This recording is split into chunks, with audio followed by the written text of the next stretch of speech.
જય શ્રી કૃષ્ણ. જય હો, મંગલમય હો.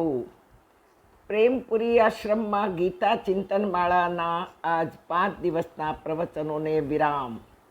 રોજ 6 થી 7નો સમય હતો. આજે 7 વાગે પ્રવચન પૂરું થયા બાદ ઘરે પહોંચી તુરંત એરપોર્ટ જવા નીકળવાનું છે. ઘરે પાણી પીવા જેટલો જ સમય છે.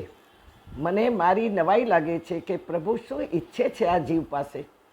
સતત કાર્ય કરાવે છે. આવતી સાલની તારીખો પણ બુક થઈ રહી છે. બસ તમે બધા જ પ્રૌઢો વૃદ્ધો કાર્યરત રહેજો, જેથી શરીરની ઇન્દ્રિયો સાથે બુદ્ધિમાં વિચારો પણ ચાલુ રહે. નહીં તો આજકાલ ખબર છે ને, એલ્ઝાઇમર નામનો બહુ ભયંકર રોગ ચાલુ થઈ ગયો છે લોકોમાં. એટલે યાદશક્તિ ક્ષીણ થવી ચાલુ થઈ ગઈ છે. અને ક્યાંક આપણામાં આ ન આવી જાય. જૂની વાતો ઉખેડવાની નહીં. જૂની વાતો તો બહુ યાદ, પણ નવા વિચારોને બુદ્ધિમાં ભરતા જવાનું છે. વૃદ્ધાવસ્થાને શોભાવવાની છે. આપણે ભોગ સંસારની જવાબદારીથી ઘસાયા હોઈશું, પણ જ્ઞાન પ્રાપ્ત કરી વૃદ્ધ થવાનું છે. એક સૂત્ર છે કે જે ઘસાયો તે ઘરડો થયો, પણ જ્ઞાનથી જે વધ્યો તે વૃદ્ધ કહેવાયો. હા, 16 વર્ષનો અભિમન્યુ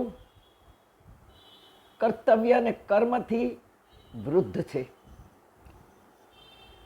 125 વર્ષનો કે 200 વર્ષનો દુર્યોધન, કારણ કે કૃષ્ણ જેટલો જ ઉંમરમાં હતો, જેવો નહોતો પણ જેટલો હતો.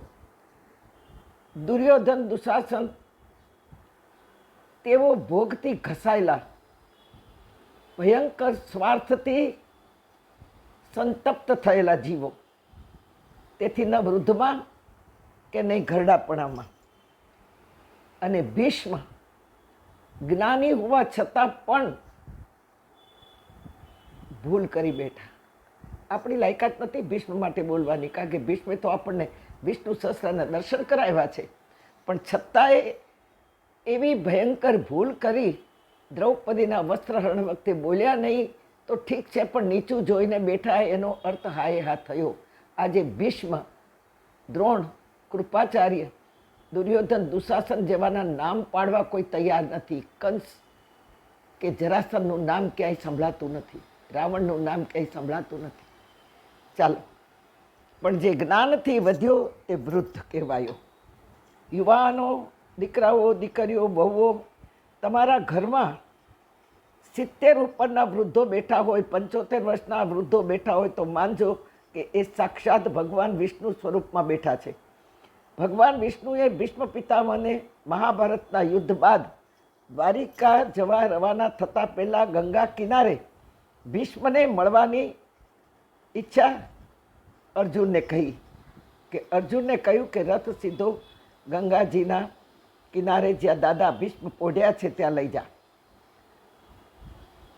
વિષ્ણુ ભગવાનના દર્શનની આશાએ ભીષ્મે પ્રાણ ટકાવી રાખ્યા હતા. એમને ઈચ્છિત મૃત્યુનું વરદાન હતું. અનંત આજીજી કર્યા બાદ શ્રી કૃષ્ણે પોતાનું વિષ્ણુ સ્વરૂપનું દર્શન કરાયું. તેમાં એક સ્વરૂપનું દર્શન હતું વૃદ્ધનું. મહાધિવૃદ્ધો વૃદ્ધાત્મા મહાક્ષો ગરુડધ્વજ. હા, મહર્દ્વિ વૃદ્ધો વૃદ્ધાત્મા. વૃદ્ધ મારું સ્વરૂપ છે. હું તારી યુવાનીમાં કરેલી બધી જ ભૂલોને, તે કરેલા મને અપમાનને હું ભૂલવા તૈયાર છું બેટા. હજી પણ સુધરી જા. હજી પણ તું મને એટલો પ્યાર કર કે જેટલો તું બચપનમાં કરતો હતો. લાખો આશીર્વાદ ભરેલી જોડી આજે પણ મારી ભરેલી છે મારી પાસે. હું એ ઠાલવવા માટે તૈયાર છું બેટા. બસ તારા પ્રેમ, તારો ભાવ, બચપનમાં તે કરેલું આલિંગન આજે પણ હું ભૂલ્યો નથી. મારી વગર તું સૂતો નહીં, મારી વગર તું જમતો નહીં બેટા. મેં પણ તને એટલો જ પ્યાર કર્યો છે. 2 જોડી કપડાએ મેં અને તારી માએ આખું વર્ષ કાઢ્યું હશે, પણ તને મનગમતું રમકડું કે મનગમતા વસ્ત્રો, કપડાં પહેરાવ્યા હશે બેટા. યાદ કર.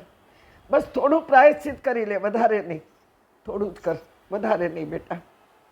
હું મારા લાખો આશીર્વાદ મારા ગયા પછી પણ તને હું દુઃખી નહીં જોઈ શકું. મારા ગયા પછી પણ હું આત્મા રૂપે તને પ્રેમ કરતો જ રહીશ.